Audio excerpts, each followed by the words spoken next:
got a little bit of trade talk, and that's always fun. Andrew Friedman, no longer quite just the GM of the Dodgers, but he is the guy who really calls the show there in Los Angeles. He did an interview with The Athletic, Mr. Fabian Ardaya, last week. And little Andy F is kind of setting up what the next month might look like for the Dodgers on the trade market. You want to read us some quotes? You're so good at reading. I would love to. Thank you for calling on me. We've expended a lot of future talent in the last 5-6 years. Obviously, we're going to explore anything and everything, but we're not looking to empty. We have confidence in the group we have here. It's not something that will be a necessity in our minds. If something lines up, great, and we'll be around the backboard. But hopefully it's something that we can continue to fill internally. Once again, internally. We've heard a lot about internally from this front office over the last season, over the last few weeks. Yeah. And we've argued about it over the last few weeks on this show as well. I mean, the more we kind of think about it, the more we talk to ourselves about trade deadline and needs and looking at what's on the 40-man roster down the pipeline. I don't know that this team can go out and significantly improve with some trades without further damaging their farm system.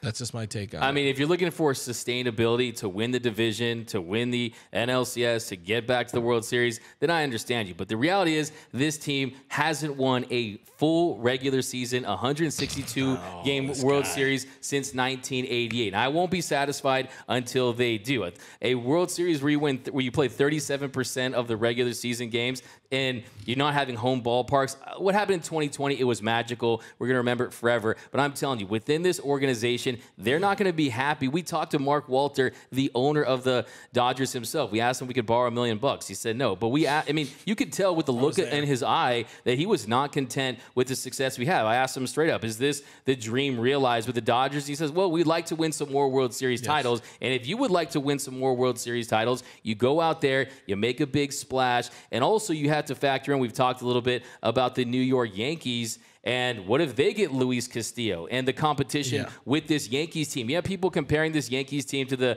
'98 Yankees, or those are the great Yankees teams. It's a scary team, man, especially when you get to that point. To derail you for a second, you get to that point where they're in a short series.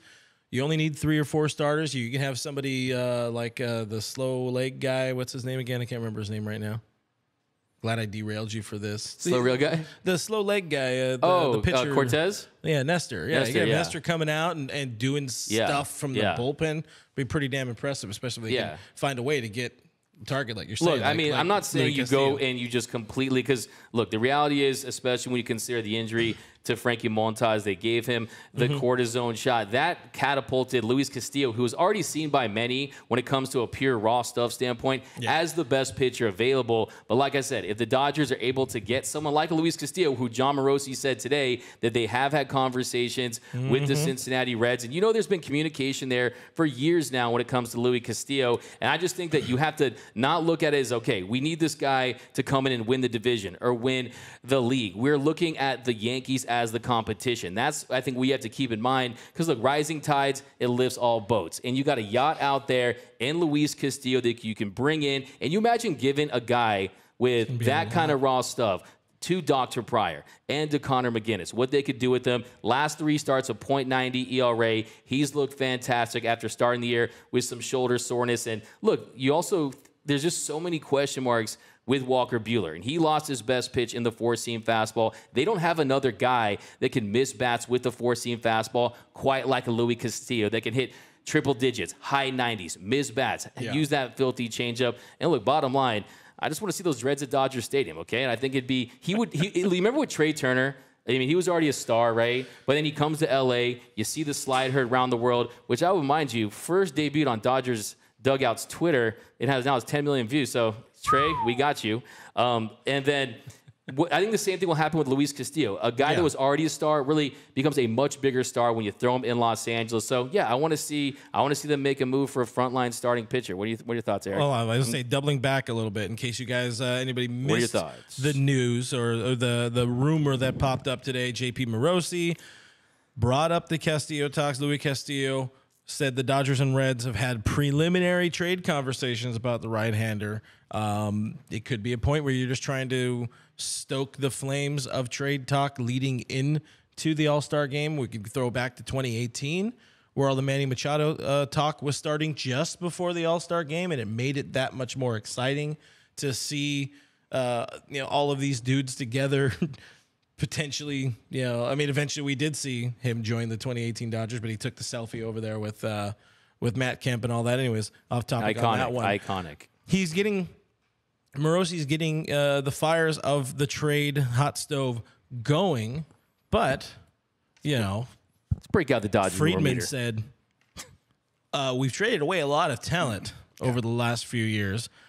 Traded away more than anybody is what he said. At some point, it catches up to you, and I think that's something they're really, really looking to avoid. We've talked about this, again, a lot over the last few weeks, and we seem to have all kind of talked ourselves into being resigned to the fact they're not going to make a massive splash. And I think that's the same stance you're going to take, even with like the whole Castillo rumors popping up on us now. Does that move the needle for you in any way? I don't believe in a whole lot in this world, but in Friedman we trust. Like whatever Andrew Friedman deems is the best course of action. But if I were on the market for a big starting pitcher, I probably would put out a lot of public comment about, I don't know if we're out there for a big trade. We're pretty happy with the group we got. There's a basketball team in this town trying to do the same thing with Russell Westbrook. Like, we're happy with where we are. We're gonna upgrade. We're making improvements. We have Dustin May coming back. Danny Duffy can chip in a little bit. Walker Buehler's gonna be back in September. We're gonna improve internally. I think he's a smart enough guy to be bluffing the whole thing, and they're working around the backside. And to your point, the price for Castillo now has gone up significantly with Frankie Montas getting injured. He's also under team control. Castillo's under team control for one more year after this year. So it's not going to come cheap. It's going to cost you some prospect depth. I want to see them go out and get a frontline starter. I love Friedman. I just said I trust him with my life. I'm not buying all of this. I think this is an incredible PR job. I think they are working around the backboard. What he does best. What he does best. What are you going to say? Hey, we really need a starter. Please just absolutely get as many assets from us as you can. And also, I love prospect huggers. They're fine people. They're good people. The probabilities of all five of the Dodgers' top five prospects panning out is pretty damn low. I don't think I've ever heard a word about any of the guys we traded for Manny Machado. They're all like Jeter Downs made some noise last night. I know in the Sunday night baseball game. Yeah, oh my gosh. But look, I'm down with the trade. You're not in win now mode, but this is what you do, and you have the #1 farm system. You're not gonna have to trade Landon Knack and Ryan Pepio and Miguel Vargas and Andy Pages. I think it's gonna be 2 or 3 guys. Notably, the Dodgers are fantastic at identifying the dudes to send away in the blockbuster trades, unless it's a trade for a reliever. Shout out Yordan Alvarez and O'Neill Cruz. But, think of all the trades. The Dodgers have been in on every massive blockbuster, and that's 2 dudes we can name. But here's a thought exercise for you. If Walker Buehler comes back, he went from one of the best four-seam fastballs in the league to literally one of the worst ineffective four-seam fastballs in the league. He's trying to reinvent himself on the fly. Let's do a little thought exercise. What if you do get the regression from Tony Gonsolin? I'm not trying to be Dougie Downer here, right? No, there's absolutely that. You get the regression from Tyler Anderson. Clayton Kershaw has an injury. Walker Buehler doesn't figure it out. Julio Urias runs out of gas again. You're telling me that this franchise, a team that already had a rotation, that had a healthy Dustin May, a Clayton Kershaw before the injury, a Julio Urias, a Walker Buehler that was still lights out in the sticky stuff era, they still went out and signed Trevor Bauer to that rotation. And then when Bauer went out and Max Scherzer, he went down with an injury. When Dustin May went down with an injury, they traded for Max Scherzer. I don't believe Andrew Friedman for 1 second. That's why I said in the video I did. He's keeping things close to the vest. And how about this? If you mentioned the fact that he's still under team control for 1 more year, that's going to raise his price significantly. Yeah. But why not go crazy? I think the cherry red the cherry on top is they could do a deal for Drury because Drury, add in Brendan Drury plus Castillo, go Words full are hurt. blockbuster. He has been absolutely raking against left-handed pitching. And look, I love the story of Trayce Thompson. I love the story of Rake Lamb. But we're talking about a contingency plan. And really, look, scared money don't make none. This team hasn't won a World Series in a full 162 games since 1988. Look at the Los Angeles Rams. What did the Rams do? They pushed all their chips in the middle of the table, and they won a damn Super Bowl. Because, look, prospects are nice, but I'd rather have a parade. Parade's greater than signed prospects. It's absolutely tough to sit here and be okay with the idea of them resting on their laurels and hoping that Dustin May can come back and make a difference, and hoping that second half maybe we see, an Andre Jackson making a move to help the starting rotation, or to be like, Ryan Pepio, love the kid, but he's our number 4 guy this coming October because Tyler Anderson in the second half of the season has a 6.8 ERA or something like that. Or Mitch White is starting game 2 of the National League Championship Series because of XYZ, because Craig Kimbrell didn't make the roster because he was so bad, and they had to go and put Urias back in the bullpen or something like that. There's a lot of those type of. And if you look at this core, you can weave any kind of story. Could be Muncie's last year. Could be JT's last year. Trey Turner is most likely not going to be on this team next year. Could be Kershaw's last year. It could be Kershaw's last year. I think you really just have to determine and assess how big this championship window is. And I think this Dodger team, like I said, I don't think they're content. And I think they realize that Luis Castillo is a guy that would flourish with this Dodgers pitching, coaching staff, the development, everything they have. And I just think that at this point, we know he's not going to trade for an impact reliever. There's no way he's going to do that. He said that, if we believe that. But I think he we said believe that, but he also has the track record to prove. He has a track record to prove that he doesn't do that. Felipe Vasquez, 2019. Dodged a bullet there. Dodged a major bullet. If we're talking about prospect, I mean, something we didn't really touch on when I was trying to rattle off all of the Dodgers' top prospects. Sorry, I'm not on the team. Diego Cartaya is injured again. He's had a lot of injury in his career. Yeah, so I love the kid. I think he has a future with the Dodgers. But in the same vein that Frankie Montas isn't worth what he was 3 weeks ago, Diego Cartaya is not worth what he was 3 weeks ago. So that could impact how many other prospects the Dodgers have to and throw also, you in look a at this. potential Castillo trade. They're already a perennial top 5 farm system, but their ability to develop the resources they have, they can develop guys very quickly. Look at the trade they made with Yasiel Puig and everyone to get. I mean, they mostly got your salary relief from that. Yeah, when they offloaded Alex Wood, Puig, Matt Kemp, Wade Homer Bailey. But they did get a couple of dudes that they were able to turn around eventually. Look what they did with Jeter Josiah Downs, Gray. I mean, they turned him into a prospect, and Jeter Downs, they flipped for Mookie Betts. They know how to trade assess talent. I've called it the Dodgers Magic pitching factory. Yeah. They could figure out how to fix just about anybody when it comes to pitching and make them into an intriguing enough candidate for another team to take a flyer on. We look at the immediate pickup of Ian Gabot or whatever his name was after everybody passed on his ass. Then all of a sudden he's a commodity. After you went to the Dodgers for one day? Oh, what did they tell you? What did they tell you about spin rate? What's an Edgertronic? You also got to think too, if it's like at the height of the Spurs, like if Friedman's willing to offload a prospect, like, aren't you kind of concerned? Like, why are they trying to get rid of that prospect? Like, are they not very good? Yeah, I mean, it's like the Lonnie Walker. We literally can't pull the names from the Machado trade. Says a lot.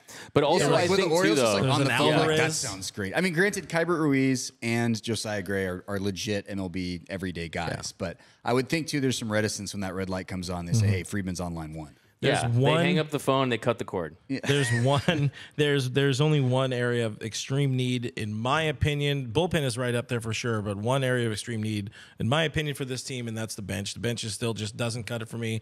The Hanser Alberto experiment isn't working. It's not the answer. It's not. He's not the answer. I mean, and I usually we do this. I say this in jest, but to think of like Kike Hernandez on this team in that spot, we wouldn't need to see Gavin Lux attempting to play left field. Stuff like that. They do need some bench depth. That guy, and you haven't had super utility Chris Taylor this year because they don't want him throwing the baseball. They don't want him changing arm angles. I do think though, once Chris Taylor comes back, I think Trayce Thompson and Jake Lamb have proven that they could help kind of solidify that bench. You're not asking to perform But they every can't day. play infield, which also is scary to me. Not yet. They played Jock Peterson at first base. Anything's possible. Devin Bush with a super chat request. Doug, please do a thumbnail and tense face. Oh man. For the next one, or I got you, bro. Like right now, I think they're just telling you to dance, monkey. That's dance. I don't know my intense faces, but You know, I've been told I give him. Oh, It's that one. Yeah. He gets it. the crazy eyes. You want the crazy eyes? I got you, man. I got the There's crazier a lot eyes of- than Austin Barnes. Okay. I agree to button this up. I agree with Andy Friedman, man. There is a lot of what they need already internal.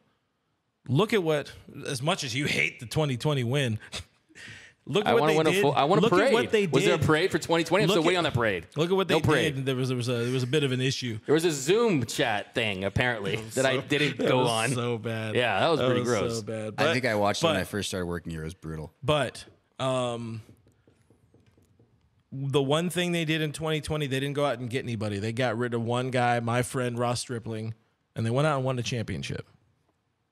I think that was the year that happened, right? Pretty sure that was the year. That may have been the year Ross went bye-bye. It's also, it's July 11th. Really and hope. the deadline's August 2nd. Like, we have weeks and weeks and weeks And we're going to talk about this all again of next reports, rumor mill. Oh, no, it's great. It's the best time of year. Doug is going to be putting up just slews of great videos up on YouTube, Someone's DodgersNation.TV. Yeah, someone's 20. Make Ross sure to was check it traded. out. There's going to be a lot more of these, and I think the Castillo market's going to continue to develop. It's a preliminary talk. They're probably just checking the price tag. They're going to see if it's on discount at grocery outlet a couple weeks down the road. Hopefully the Yankees don't get too involved. But this is just the start of the Dodgers getting linked to every single frontline pitcher that's on the market. That's true, and that's definitely a thing. But we also saw last season, I mean, it came down to the wire. You had Joe Musgrove thinking they were going to get Max Scherzer. You had Ken Rosenthal with the baseball failed tweet of the year. Never sleep and on Andrew Friedman. They got Max. Yeah, Friedman is Get the man look, a robe and his water bottle. He's locked in for justice. Yeah, no, I always say when it comes to Andrew Friedman, he only speaks when it's time to say checkmate. And that is what he's doing at the moment. He's working. And I think that, look, I mean, to me, you talked about 2020. I mean, who is available? They're in talks at the very end to get Lance Lynn. And Lance Lynn, I mean, I think he could have helped that team that year. But what they have that year, they had elite Walker Buehler. They had Sticky Icky Walker Buehler, who was pumping triple digits, and he had the perceived rise on the fastball. Look, guys, just keeping it real, man. Just bring the facts to the fight. I'm as not we laughing because say. I don't believe you. But- I'm just laughing because there's people that ardently disagree that the sticky had any effect on Walker Buehler, I mean, which we've No, already he was- litigated. Yeah, he was Yeah. an honest boy. yeah, I'm not saying he can't be an effective pitcher, but like I said, I think that there's so many more people look at the recent success of this rotation, the streak they're on, but don't think of the present. Think of the future. You got to play 6D chess. And like I said, look, I'm not trying to give up the entire farm. If the answer is Bobby Miller and Diego Cartaya and 2 top 5 prospects and Mookie Betts, Trey Turner, Dodger Stadium, and 6 Dodger Dogs, the answer is no. The John but Ireland trade? The John Ireland trade. Yeah. Oh, goodness.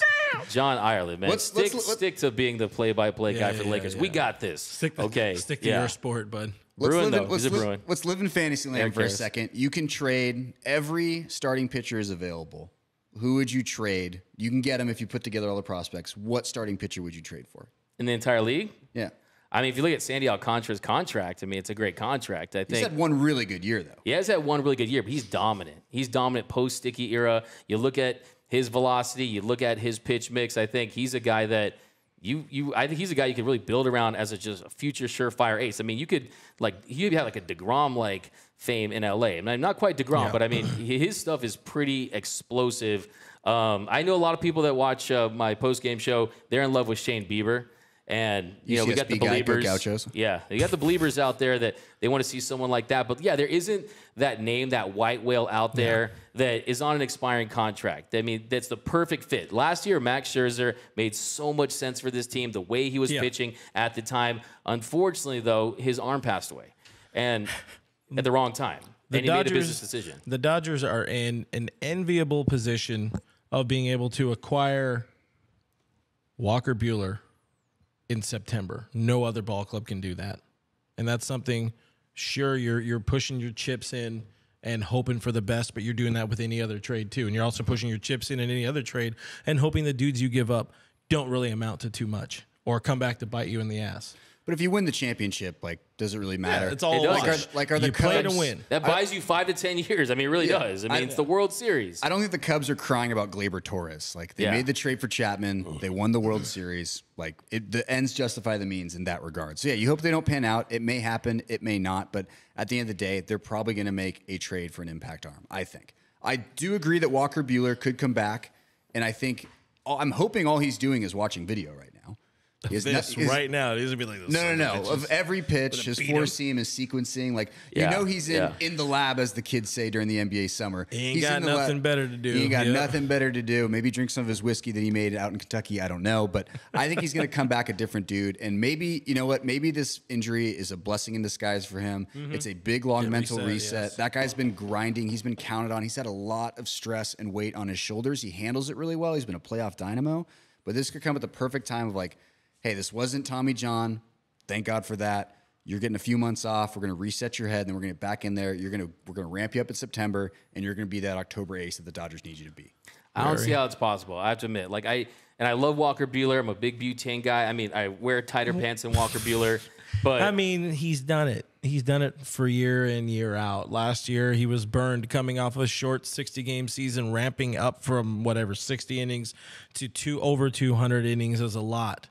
I'll play ball with you, He Doug, has but lost his best pitch. That's like saying Giannis can't dunk anymore or Steph Curry can't What if he shoot finds threes. it? What if he finds the secret I hope he hidden does. amalgamation I hope he of- does. And I don't feel like this, I'm too down on Walker Buehler. I still think that he's going to just be a kinda said he solid. sucked. I absolutely don't. I don't think. Yeah. You said, I don't believe you. You're a Look, bad man. check the I- receipts. No, I still fully believe that Walker Buehler can come back and be a frontline starter in his career. But to me, it's just I think it's more the workload in 2021 than his performance. I mean, last year he pitched more innings than any starter in all of Major League Baseball. He was just one of 4 pitchers to throw over 200 innings. So to me, Postseason include? yeah, postseason included 226 innings. And the regular season, I think, was 204 and a third. But, I think when it comes to butane, it's more about, I still think that, look, I mean, who wouldn't want a 96, 97 mile per hour fastball, right? It's like he went from being a B2 bomber to being a Ferrari, a LaFerrari. But I think that when it comes to Walker Buehler, he still has the intelligence to find other ways to be effective. I just think that last year took a lot out of him. I really, truly believe that. He carried Making the this push for the Cy rotation. Young. But he's And I think now had the blessing of a mid-season respite that could go a long way come September. I'm not and saying he can't come October. back. I want to see Walker Buehler in this started rotation the season dominate fine. with Castillo. He Well, it's- started the season fine. I mean, I think part of what you're getting at, Doug, too, is I don't see it as far as the ramp up, but I would still rather have 3 2/3 innings in the playoffs of Walker Buehler than throwing out Mitch White and then just hoping it doesn't turn out to be a disaster. And I like Mitch White a lot, but I'd still rather have Walker Buehler in 4th gear. I see you, Roach. You're a than Hamilton fan? Than some of these other guys. That's all I'm trying to Clear. say. Listen, all right, guys. We've talked a lot about this today. We're already plenty over time on the show. Plenty more to be coming up. Make sure you guys are tubed in to Blue Heaven through the All-Star game, through the trade deadline, because we got a lot to complain about.